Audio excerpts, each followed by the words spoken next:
Avengers doomsday trailer റിലീസിന് ശേഷം ഈ ഒരു മൂവിയുടെ ഹൈപ്പ് വളരെയധികം വർദ്ധിച്ചു എന്ന് പറയുന്നതായിരിക്കും ശരി. ഒട്ടനേകം ക്യാരക്ടേഴ്സിനെ നമുക്ക് ട്രെയിലറിലൂടെ തന്നെ കാണുവാൻ സാധിച്ചിരുന്നതാണ്. ഇവരെ കൂടാതെ പല ക്യാരക്ടേഴ്സും റൂമേഴ്സായി ഈ ഒരു മൂവിയിൽ വരുമെന്ന് പറയുന്നുമുണ്ട്. എന്തായാലും ഇതുവരെ കൺഫേം ചെയ്തിട്ടുള്ളതും വരുവാൻ സാധ്യതയുള്ളതുമായിട്ടുള്ള ടോപ്പ് 25 സൂപ്പർ ക്യാരക്ടേഴ്സിനെ പറ്റി തന്നെയാണ് നമ്മൾ ഇന്നത്തെ ഈ ഒരു വീഡിയോയിലൂടെ നോക്കാൻ പോകുന്നത്. എന്തായാലും നമുക്ക് ഡയറക്റ്റ് ആയിട്ട് തന്നെ വീഡിയോയിലോട്ട് കടക്കാം. Hi guys and welcome back to the new episode of Comic mojo.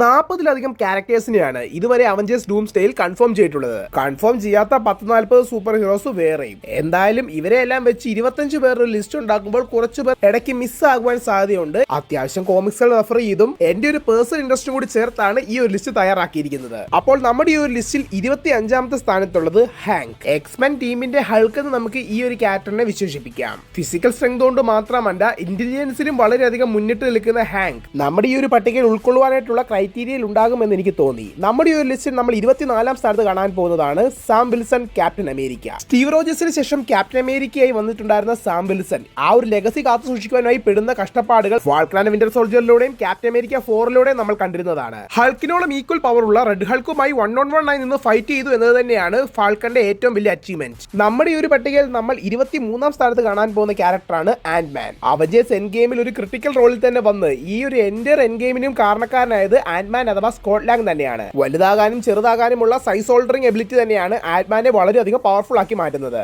നമ്മുടെ ഈ ഒരു ലിസ്റ്റിൽ നമ്മൾ 22ാമത് കാണാൻ പോകുന്ന ക്യാരക്ടറാണ് ഷൂരി, ബ്ലാക്ക് പാന്തർ. ടിച്ചാലയുടെ അത്രയും സ്ട്രോങ് അല്ല എങ്കിൽ തന്നെയും heart shaped herb synthetically create ചെയ്ത് അതുമൂലം ബ്ലാക്ക് പാന്തറായി മാറിയിട്ടുണ്ടായിരുന്ന ഷൂരി തന്റെ ഇൻഡിസ്ട്രക്റ്റബിൾ ആയിട്ടുള്ള വൈബ്രേനിയം സ്യൂട്ടിന്റെ സഹായത്തോടുകൂടി വളരെയധികം പവർഫുൾ ആയിട്ടാണ് മാറിയിരിക്കുന്നത്. മാത്രമല്ല ഷൂരിയുടെ ഇന്റലിജൻസും എടുത്തു പറയേണ്ടത് തന്നെ. അതുകൊണ്ട് മാത്രമാണ് തന്നെക്കാൾ പവർഫുൾ ആയിട്ടുള്ള നെമോറിനെ ഡിഫീറ്റ് ചെയ്യുവാനായി ഷൂരിക്ക് സാധിച്ചതും. അതുകൊണ്ട് തന്നെ നമ്മുടെ ഈ ലിസ്റ്റിൽ 21ാം സ്ഥാനത്തുള്ളത് നെമോർ.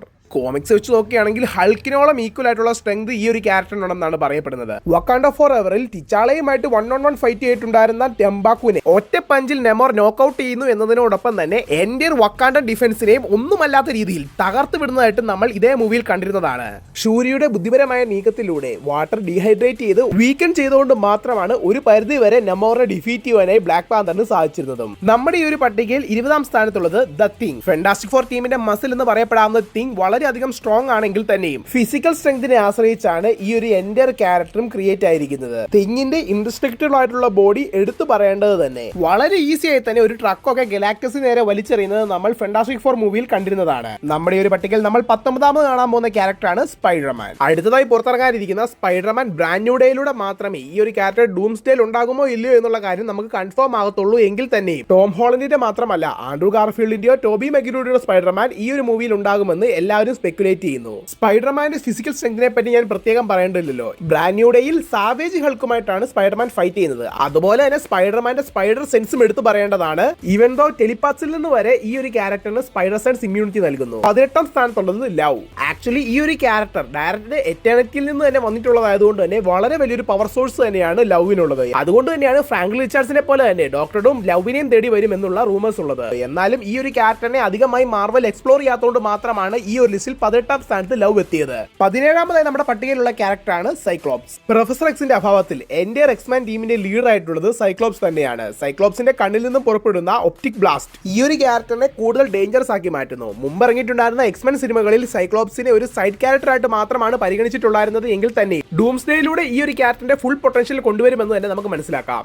നമ്മുടെ ഈ ഒരു പട്ടികയിൽ 16ാം സ്ഥാനത്തുള്ള ക്യാരക്ടർ തന്നെയാണ് ഷാങ്ചി. ആക്ച്വലി എനിക്ക് വളരെയധികം ഇഷ്ടപ്പെട്ടുള്ള ഒരു ഫേവറേറ്റ് മാർവൽ ക്യാരക്ടർ തന്നെയാണ് ഷാങ്ചി. വർഷങ്ങൾ കൊണ്ട് നേടിയെടുത്തിട്ടുള്ള കഠിനമായിട്ടുള്ള ട്രെയിനിങ്ങുകൾ മൂലം ഒരു മാർഷൽ ആർട്ടിസ്റ്റ് ആയിട്ട് മാറിയിട്ടുള്ള ഷാങ്ചി ഈ ഒരു ക്യാരക്ടറിനെ കൂടുതൽ പവർഫുൾ ആക്കി മാറ്റുന്നത് പുള്ളിയുടെ കയ്യിലുള്ള 10 റിംഗ്സും തന്നെയാണ്. ഈവൻ ദോ ഇമ്മോർട്ടാലിറ്റി വരെ ഈ ഒരു 10 റിംഗ്സ് പ്രൊവൈഡ് ചെയ്യുന്നു. കോമിക്സിൽ ഒരു ഘട്ടത്തിൽ മൾട്ടിപ്ലൈ ആവാനുള്ള കഴിവ് ഷാങ്ചിക്കുണ്ടെന്നാണ് കാണിക്കുന്നത്. ഡൂംസ്ഡേയിൽ മേ ബി ഈ ഒരു പവറിനെ യൂട്ടിലൈസ് ചെയ്യാം. നമ്മുടെ ഈ ഒരു ലിസ്റ്റിൽ 15ാം സ്ഥാനത്ത് കാണാൻ പോകുന്ന ക്യാരക്ടറാണ് ഗാംബിറ്റ്. ഡെഡ്പൂൾ ആൻഡ് വൂൾവറിൻ മൂവിയിലൂടെയാണ് ഈ ഒരു ക്യാരക്ടറിനെ ആദ്യമായി ഒരു അത്യാവശ്യം രീതിയിൽ മാർവൽ എക്സ്പ്ലോർ ചെയ്തിട്ടുള്ളത്. കൈനറ്റിക് എനർജിയെ മാനിപ്പുലേഷൻ ചെയ്യാനുള്ള ഗാംബിറ്റിന്റെ പവർ തന്നെയാണ് ഈ ഒരു ക്യാരക്ടറിനെ യൂണീക്ക് ആക്കി മാറ്റുന്നത്. അതുകൊണ്ട് തന്നെ ഗാംബിറ്റ് സ്ട്രോങ് ആൻഡ് സ്ട്രാറ്റജിക് ആയിട്ടുള്ള ഒരു യൂണീക്ക് പവർഫുൾ ക്യാരക്ടർ ആണെന്നതിൽ യാതൊരു സംശയവുമില്ല. ഡൂംസ്ഡേയിലെ ഷാങ്ജി വേഴ്സസ് ഗാംബിറ്റ് ഫൈറ്റ് ഈ ഒരു അവസരത്തിൽ എടുത്തു പറയേണ്ടത് തന്നെ. ലിസ്റ്റിൽ 14ാമതായി കാണാൻ പോകുന്ന ക്യാരക്ടറാണ് ഹ്യൂമൻ ടോർച്ച് അഥവാ ജോണി സ്റ്റോം. എന്റെ ബോഡിയിൽ നിന്നും ഹീറ്റ് ബ്ലാസ്റ്റ് പ്രൊഡ്യൂസ് ചെയ്യാൻ സാധിക്കും എന്നതുകൊണ്ട് മാത്രമല്ല, അതിനെ ഒരു ഫ്യൂവലായി യൂട്ടിലൈസ് ചെയ്ത് അതുമൂലം സൂപ്പർ സോണിക് സ്പീഡിൽ പറക്കുവാനായിട്ടുള്ള പ്രത്യേക കഴിവും ജോണി സ്റ്റോമിനുണ്ട്. ഫെന്റാസ്റ്റിക് ഫോർ ടീം എടുക്കുമ്പോൾ ആ ടീമിന്റെ മസിലും ഡിഫൻസും തിങ് ആണെങ്കിൽ അതിനുള്ള അറ്റാക്കിംഗ് ആയിട്ട് വരുന്നത് ഹ്യൂമൻ ടോർച്ച് തന്നെയാണ്. 13ാമതായി നമ്മുടെ ഈ ലിസ്റ്റിലുള്ളത് ജോണി സ്റ്റോമിന്റെ സിസ്റ്റർ കൂടിയായിട്ടുള്ള സൂസ്റ്റോം അഥവാ ഇൻവിസിബിൾ വുമൺ. ഇൻവിൻസിബിലിറ്റിയോടൊപ്പം തന്നെ പ്രൊജക്ടൈലായി ഫോഴ്സ് ഫീൽഡ് ക്രിയേറ്റ് ചെയ്യാനുള്ള ഈ ഒരു ക്യാരക്ടറിന്റെ പവറിനെ എടുത്തു പറയേണ്ടത് തന്നെയാണ്. ഈവൻ ദോ ഫെന്റാസ്റ്റിക് ഫോർ മൂവിയിൽ നിങ്ങൾ കണ്ടിരിക്കും, ഈ ഒരു ഫോഴ്സ് ഫീൽഡ് കൊണ്ട് ഒരു പരിധി വരെ ഗലാക്ടസിനെ ഫ്രാങ്കിളിന്റെ അരികിലേക്ക് എത്തിക്കാതിരിക്കുന്നതും ഇതേ ഫോഴ്സ് ഫീൽഡ് തന്നെ. കോമിക്സിൽ ബാറ്റിൽ വേൾഡ് ക്രിയേറ്റ് ചെയ്യുമ്പോൾ ഡോക്ടർ ഡൂം സൂസ്റ്റോമിനെ തന്നെ ക്യൂവിനാക്കി മാറ്റുന്നത് നമ്മൾ കോമിക്സിലൂടെ കണ്ടിരുന്നതാണ്. 12ാമതായി നമ്മുടെ ലിസ്റ്റിലുള്ള ക്യാരക്ടറാണ് വെർത്തി ക്യാപ്റ്റൻ അമേരിക്ക. ഡൂംസ്ഡേയുടെ ട്രെയിലറിന് അവസാനം നമ്മൾ ഏറ്റവും കൂടുതൽ രോമാഞ്ചിഫിക്കേഷൻ ഉണ്ടാക്കിയിട്ടുണ്ടായിരുന്ന സീൻ തന്നെയാണ് ക്യാപ്റ്റൻ അമേരിക്കയുടെ റിട്ടേണിംഗ്. മാത്രമല്ല തോറിന്റെ കയ്യിൽ നിന്ന് മിയോളിന് റേറ്റ് വാങ്ങി ഹീ സ്റ്റിൽ വെർത്തി എന്ന് തെളിയിക്കുകയും ചെയ്തിട്ടുണ്ട്. സൂപ്പർ ഹ്യൂമൻ സിറത്തിന്റെ ഉപയോഗത്തിലൂടെ പീക്ക് ഹ്യൂമൻ എബിലിറ്റീസ് നേടിയെടുത്തിട്ടുള്ള ക്യാപ്റ്റൻ തന്റെ വെർത്തിനെസ് പ്രൂവ് ചെയ്ത് മിയോളിനറും ഉയർത്തി ഒരു അൺബ്രേക്കബിൾ ഫോഴ്സ് ആയി എന്ന് പറയുന്നതായിരിക്കും കൂടുതൽ ശരി. ക്യാപ്റ്റൻ അമേരിക്ക എന്ന മാൻഡിൽ ഫാൽക്കൺ ആണ്, ഐ മീൻ സാംബിൾസൺ ആണ് ഉള്ളതെങ്കിൽ തന്നെയും നമ്മുടെ എല്ലാവരുടെയും മനസ്സിൽ സ്റ്റീവ് റോജേഴ്സ് തന്നെയാണ് യഥാർത്ഥ ക്യാപ്റ്റൻ. 11ാമതായി നമ്മുടെ ഈ ലിസ്റ്റിലുള്ള ക്യാരക്ടർ തന്നെയാണ് ഹൾക്ക്. കോമിക്സിനെ വെച്ച് കമ്പയർ ചെയ്യുമ്പോൾ MCUവിലെ ഹൾക്ക് വളരെയധികം വീക്കറാണ്. ഈവൻ ദോ സാവേജ് ഹൾക്ക് വരുന്നുണ്ട് എന്നൊക്കെ പറഞ്ഞാലും യഥാർത്ഥ ഹൾക്കിന്റെ ഒരു 50% പൊട്ടൻഷ്യൽ പോലും മാർവൽ യൂസ് ചെയ്യുന്നില്ല. എന്തായാലും ഹൾക്ക് എന്ന ക്യാരക്ടർ ഡൂംസ്ഡേയിൽ വരുമെന്ന് കൺഫേംഡ് അല്ല എങ്കിൽ തന്നെയും ഒരു അൺഎക്സ്പെക്ടബിൾ ആയിട്ടുള്ള ഒരു ഹൾക്ക് എൻട്രി ഉണ്ടെങ്കിൽ അത് വളരെയധികം മികച്ചു നിൽക്കുന്ന ഒന്നായിരിക്കുമെന്ന് തീർച്ച. നമ്മുടെ ഈ ഒരു ലിസ്റ്റിൽ 10ാം സ്ഥാനത്തുള്ള ക്യാരക്ടർ തന്നെയാണ് മാഗ്നീറ്റോ. എക്സ്മെന്റെ മെയിൻ വില്ലൻ ആയിട്ടാണ് മാഗ്നീറ്റോയെ എപ്പോഴും പോർട്രേൽ ചെയ്യുന്നെങ്കിലും ഒരു ആന്റി ഹീറോ ലെവലിലാണ് ഈ ഒരു ക്യാരക്ടറിനെ കാണിച്ചിട്ടുള്ളത്. ഇൻക്രെഡിബിൾ ആയി മറ്റൽസിനെ കൺട്രോൾ ചെയ്യാനുള്ള ഈ ഒരു ക്യാരക്ടറിന്റെ കഴിവ് തന്നെയാണ് ഏറ്റവും എടുത്തു പറയേണ്ടത്. മാത്രമല്ല കോമിക്സിലൊക്കെ ഡോക്ടർ ഡൂമുമായി 1-on-1 ആയി ഫൈറ്റ് ചെയ്യാനും മാത്രം പൊട്ടൻഷ്യൽ ഉള്ള ഒരു ക്യാരക്ടർ തന്നെയാണ് മാഗ്നീറ്റോ. അങ്ങനെയാണെങ്കിൽ 9ാം സ്ഥാനത്തുള്ള ആളെ നിങ്ങൾ പ്രെഡിക്റ്റ് ചെയ്തിട്ടുണ്ടാവും. സ്വാഭാവികമായിട്ടും പ്രൊഫസർ എക്സ്. ചാൾസ് എക്സേവിയർ എന്നൊരൊറ്റ പേര് മതി എൻഡർ മ്യൂട്ടൻസിന്റെയും ഒരു ഐക്കണായി കാണുവാൻ. എൻഡർ എക്സ്മാൻ ടീമിന്റെ ലീഡർ എന്നതുകൊണ്ട് മാത്രമല്ല, ഇത്രയധികം പവർഫുൾ ആയിട്ടുള്ള ഒരു ടെലിപാത്ത് ആയിട്ട് കൂടി തന്റെ മൊറാലിറ്റി 100% വിശ്വാസം അർപ്പിച്ചുകൊണ്ട് ഹ്യൂമൻസും മ്യൂട്ടൻസും എക്കാലത്തും ഒന്നായി ജീവിക്കുന്ന ഒരു പുതിയ ലോകത്തിന് വേണ്ടി അദ്ദേഹം എപ്പോഴും ശ്രമിച്ചുകൊണ്ടേയിരുന്നു. സെറിബ്രോ ഉപയോഗിച്ചുകൊണ്ട് തന്റെ പവറിനെ കുറച്ചുകൂടി എൻഹാൻസ് ചെയ്ത് ലോകത്തിലുള്ള എല്ലാവരുടെയും മൈൻഡിനെ വരെ കൺട്രോൾ ചെയ്യുവാനായി പ്രൊഫസർ എക്സിന് സാധിക്കുന്നതാണ്. നമ്മുടെ ഈ ഒരു പട്ടികയിൽ 8ാം സ്ഥാനത്തുള്ള ക്യാരക്ടർ മറ്റാരുമല്ല, മിസ്റ്റർ ഫെന്റാസ്റ്റിക്. ഫെന്റാസ്റ്റിക് ഫോറിന്റെ ലീഡർ ആയിരിക്കുന്നതും തന്റെ കയ്യിലുള്ള സ്ട്രെച്ചിങ് എബിലിറ്റിയും ഈ ഒരു ക്യാരക്ടറിന്റെ അഡ്വാൻറ്റേജസ് തന്നെയാണെങ്കിലും പുള്ളിയുടെ ഏറ്റവും വലിയ പവർ എന്ന് പറയുന്നത് പുള്ളിക്കാരന്റെ തലച്ചോറ് തന്നെയാണ്. തലച്ചോറിന്റെ കാര്യത്തിൽ ഡോക്ടർ ഡൂമിന്റെ ഏറ്റവും വലിയ എതിരാളി എന്നത് റീ റിച്ചർഡ്സ് തന്നെ. ഈവൻ ദോ ഫെന്റാസ്റ്റിക് ഫോർ മൂവിയിൽ നമ്മൾ കണ്ടിരുന്നതാണ് എന്റെ എർത്തിനെ തന്നെ ട്രാൻസ്പോർട്ട് ചെയ്യുന്ന ഒരു ഡിവൈസ് വളരെ കുറച്ച് ദിവസങ്ങൾ കൊണ്ട് മാത്രമാണ് അദ്ദേഹം സോൾവ് ചെയ്തുണ്ടാക്കുന്നത്. കോമിക്സ് പ്രകാരം ടോണി സ്റ്റാർക്കിന് മേലെയാണ് ഇങ്ങേറെ ഐക്യു. ലിസ്റ്റിൽ 7ാമതുള്ള ക്യാരക്ടറാണ് സെൻട്രി. തണ്ടർബോൾട്സ് എന്ന ഒറ്റ മൂവി മതി ഈ ഒരു ക്യാരക്ടറിന്റെ പവർ ലെവൽ തിരിച്ചറിയുവാനായി. സൂപ്പർ ഓവർ പവർഡ് ആയിട്ടുള്ള ഈ ഒരു ക്യാരക്ടറിന് super human strength, speed, stamina, durability, agility അങ്ങനെ തുടങ്ങിയിട്ടുള്ള ഒട്ടനേകം പവേഴ്സും ഉണ്ട്. എത്ര ഈസി ആയിട്ടാണ് എന്റെ തണ്ടർബോൾട്സ് ടീമിനെ ഇങ്ങനെ ഡിഫൈറ്റ് ചെയ്യുന്നത് എന്ന് നമ്മൾ കണ്ടതാണ് മൂവിയിൽ. എന്നാൽ ഈ ഒരു ക്യാരക്ടറിന്റെ ഉള്ളിലുള്ള വോയിഡ് പുറത്തു വരികയാണെങ്കിൽ അതാണ് ഏറ്റവും വലിയ ഡേഞ്ചർ ആയി മാറുന്നത്. അതൊരു വീക്ക്നെസ് എന്ന് വേണമെങ്കിൽ നമുക്ക് പുള്ളിയുടെ പറയാം. എന്തായാലും DCയിലെ സൂപ്പർമാനോളം ഈക്വൽ ആയിട്ടുള്ള ഒരു ക്യാരക്ടർ എന്ന് നിസ്സംശയം പറയാൻ പറ്റുന്ന ഒരു സൂപ്പർ ഹീറോ തന്നെയാണ് സെൻട്രി. നമ്മുടെ പട്ടികയിൽ 6ാം സ്ഥാനത്തുള്ള ക്യാരക്ടറാണ് തോർ. ഫിസിക്കൽ സ്ട്രെങ്തിന്റെ കാര്യത്തിൽ തോറിനോടൊപ്പം വരുന്ന കുറച്ചു പേർ മാത്രമേ MCUയിൽ ഉണ്ടെങ്കിൽ തന്നെയും എന്റെ പവറിന്റെ കാര്യം നോക്കുമ്പോൾ തോറിനേക്കാളും പവർഫുൾ ആയിട്ടുള്ളവരുണ്ട്. എന്തായാലും ഡോക്ടർ സ്ട്രേഞ്ചുമായി ഫൈറ്റ് ചെയ്യുന്ന തോറിനെ നമ്മൾ ട്രെയിലറിൽ തന്നെ കണ്ടിരുന്നതാണ്. തന്റെ പവേഴ്സ് യൂസ് ചെയ്തുകൊണ്ട് വെതറിനെയും തണ്ടറിനെയും മാനിപ്പുലേറ്റ് ചെയ്യാൻ സാധിക്കും എന്നതിനോടൊപ്പം തന്നെ തന്റെ ഗോൾഡി ആസ്ഗാർഡിയൻ ഫിസിയോളജിയും കൂടുതൽ സ്ട്രെങ്ത് തരുന്നുണ്ട് ബാറ്റിലുകളിൽ. ഇനി ഡൂംസ്ഡേയിൽ ഓഡിൻ ഫോഴ്സ് കൂടി ലഭിക്കുകയാണെങ്കിൽ അൾട്ടിമേറ്റ് ലെവലിലേക്ക് തന്നെയായിരിക്കും തോറിന്റെ പവർ ലെവൽ ഉയരുക. നമ്മുടെ ഈ ഒരു പട്ടികയിൽ 5ാം സ്ഥാനത്തുള്ള ക്യാരക്ടറാണ് ഡോക്ടർ സ്ട്രേഞ്ച്. ഡോക്ടർ സ്ട്രേഞ്ചിന്റെ മൾട്ടിവേഴ്സ് ഓഫ് മാഡ്നസും കൂടി കഴിഞ്ഞതിന് ശേഷം സൂപ്പർ ഓവർ പവർഡ് ആയിട്ടുള്ള ലെവൽ തന്നെയാണ് ഡോക്ടർ സ്ട്രേഞ്ച് ഇപ്പോഴുള്ളത്. മാജിക്കൽ കപ്പാസിറ്റി എന്നതിനോടൊപ്പം തന്നെ ഡാർക്ക് ഹോളും കൂടി യൂസ് ചെയ്ത് തന്റെ തേർഡ് ഐ ഓപ്പൺ ചെയ്ത് ഒരു പവർഫുൾ സോഴ്സർ ആയിട്ട് തന്നെയാണ് ഇപ്പോൾ ഡോക്ടർ സ്ട്രേഞ്ച് മാറിയിരിക്കുന്നത്. മാത്രവുമല്ല മൾട്ടിവേഴ്സിന്റെ ഒരു കീ ക്യാരക്ടർ ആയിട്ട് ഈ ഒരു എൻഡർ സാഗയിലും വന്നിരിക്കുന്നത് ഡോക്ടർ സ്ട്രേഞ്ച് തന്നെയാണ്. ഡൂംസ്ഡേയിൽ ഇതുവരെ കൺഫേം ചെയ്തിട്ടില്ലെങ്കിലും വരുവാൻ സാധ്യതയുള്ള ഏറ്റവും പവർഫുൾ ആയിട്ടുള്ള മറ്റൊരു ക്യാരക്ടർ തന്നെയാണ് ഡോക്ടർ സ്ട്രേഞ്ച്.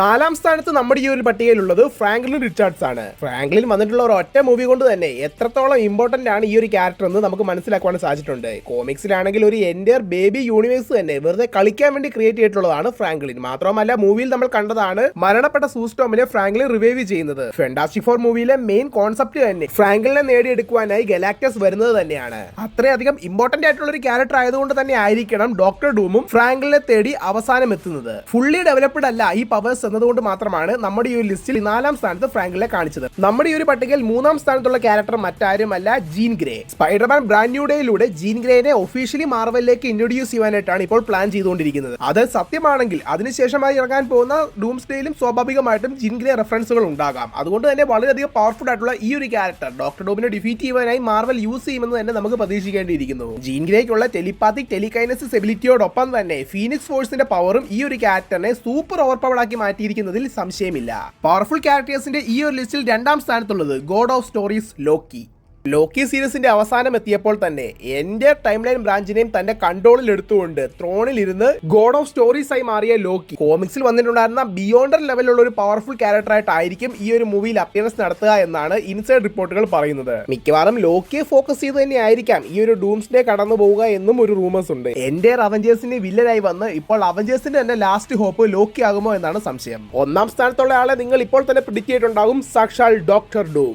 RDJ ഡോക്ടർ ഡൂമായി വരുന്നു എന്ന് പറയുമ്പോൾ തന്നെ എല്ലാവരും ഗസ് ചെയ്തതാണ് ഇതൊരു സാധാരണ വരവായിരിക്കുകയില്ല, മറിച്ച് എന്റെ MCUവിനെ തലകീഴായി മറിക്കുവാനും മാത്രം പവർഫുൾ ആയിട്ടുള്ള ഒരു വരവായിരിക്കും എന്നുള്ളത്. അത് തെളിയിക്കും വിധമാണ് തന്റെ ഫുൾ പവറിൽ തന്നെ അറ്റാക്ക് ചെയ്യാൻ വരുന്ന തോറിനെ തന്റെ ലെഫ്റ്റ് ഹാൻഡിലെ വെറും 2 വിരൽ കൊണ്ട് തടയുന്ന ഡോക്ടർ ഡൂമിനെ വെച്ച് നമുക്ക് കാണിച്ചു തന്നത് ട്രെയിലറിൽ. ഇൻഫിനിറ്റി വാറിൽ എന്റെ ഇൻഫിനിറ്റി സ്റ്റോൺസിന്റെ പവറിനെ ഓവർകം ചെയ്ത് താനോസിന്റെ നെഞ്ചത്തേക്ക് കുത്തിയിറക്കിയ അതേ സ്റ്റോം ബ്രേക്കറിന്റെ പവറിനെ തന്നെയാണ് ഇവിടെ വെറും ലെഫ്റ്റ് ഹാൻഡ് കൊണ്ട് ഡോക്ടർ ഡൂം തടഞ്ഞു നിർത്തുന്നത് എന്ന് നമ്മൾ ഓർക്കണം. മിസ്റ്റർ ഫെന്റാസ്റ്റിക്കിന്റെ ലെവലുള്ള IQ, ടോണി സ്റ്റാർക്കിന്റെ ടെക്നോളജിയും ഡോക്ടർ സ്ട്രേഞ്ചിന്റെ മാജിക്കൽ എലമെന്റ്സും എല്ലാം കൂടി കൊത്തുചേർന്ന ഒരാളാണ് ഡോക്ടർ ഡൂം. ഈ കാര്യങ്ങളെല്ലാം തന്നെയാണ് ഈ ഒരു ക്യാരക്ടറിനെ വളരെയധികം ഡേഞ്ചറസ് ആക്കി മാറ്റുന്നത്. ബേസ് വേർഷനിൽ തന്നെ ഇത്രയധികം പവർഫുൾ ആയിട്ട് MCUവിൽ ഇൻട്രൊഡ്യൂസ് ചെയ്ത് കഴിയുമ്പോൾ ലോക്കി, ലവ്, ഫ്രാങ്ക്ലിൻ റിച്ചാർഡ്സ് തുടങ്ങിയിട്ടുള്ള ക്യാരക്ടേഴ്സിന്റെ പവേഴ്സും കൂടി അബ്സോർവ് ചെയ്ത് ഗോഡ് എംപയർ ഡൂം ആയി കഴിഞ്ഞാൽ ആർക്കും ഒന്ന് ടച്ച് ചെയ്യാൻ പോലും സാധിക്കാത്ത അത്രയും പവർഫുൾ ആയിട്ടുള്ള ഗോഡ് എംപയർ ഡൂം ആയി തന്നെ ഈ ഒരു ഡോക്ടർ ഡൂം മാറുമെന്നതിൽ 100% ഉറപ്പ് തന്നെ. എന്തായാലും ഡോക്ടർ ഡൂമിന്റെ വരവിന് വേണ്ടി നിങ്ങളിൽ ആരൊക്കെ വെയിറ്റ് ചെയ്യുന്നുണ്ട് എന്നുള്ള കാര്യങ്ങൾ താഴെ മറക്കാതെ തന്നെ കമന്റ് ചെയ്യുക. അതോടൊപ്പം തന്നെ ഈ ഒരു വീഡിയോ നിങ്ങൾക്ക് ഇഷ്ടമായോ ഇല്ലയോ എന്നുള്ള കാര്യങ്ങളും അതോടുകൂടി കൃത്യമായി ചേർക്കാവുന്നതാണ്. കോമിക് മോജോയുടെ ഒഫീഷ്യൽ ഇൻസ്റ്റഗ്രാം, ടെലിഗ്രാം, ഫേസ്ബുക്ക് ഗ്രൂപ്പുകളിലേക്ക് നിങ്ങൾ ഇതുവരെ ജോയിൻ ചെയ്തിട്ടില്ല എങ്കിൽ താഴെ ഡിസ്ക്രിപ്ഷൻ ബോക്സിൽ കൊടുത്തിരിക്കുന്ന ലിങ്കുകളിലൂടെ നിങ്ങൾക്ക് ജോയിൻ ആകാവുന്നതാണ്. നിങ്ങൾ എന്റെ ഈ ചാനലിലെ വീഡിയോ ആദ്യമായിട്ടാണ് കാണുന്നതെങ്കിൽ എന്റെ ഈ ചാനൽ നിങ്ങൾ മറക്കാതെ തന്നെ ലൈക്ക് ചെയ്യുക, ഷെയർ ചെയ്യുക, സബ്സ്ക്രൈബ് ചെയ്യുക. കൂടാതെ അടുത്തുള്ള ബെൽ ബട്ടൺ കൂടി അനേബിൾ ചെയ്യുക. അതുപോലെ തന്നെ പുതുതായി തുടങ്ങിയിട്ടുള്ള ഹൈപ്പ് ബട്ടൺ കൂടി ഞെക്കി എന്നെ സപ്പോർട്ട് ചെയ്താൽ കൂടുതൽ സന്തോഷം. Thank you guys, and I am signing out from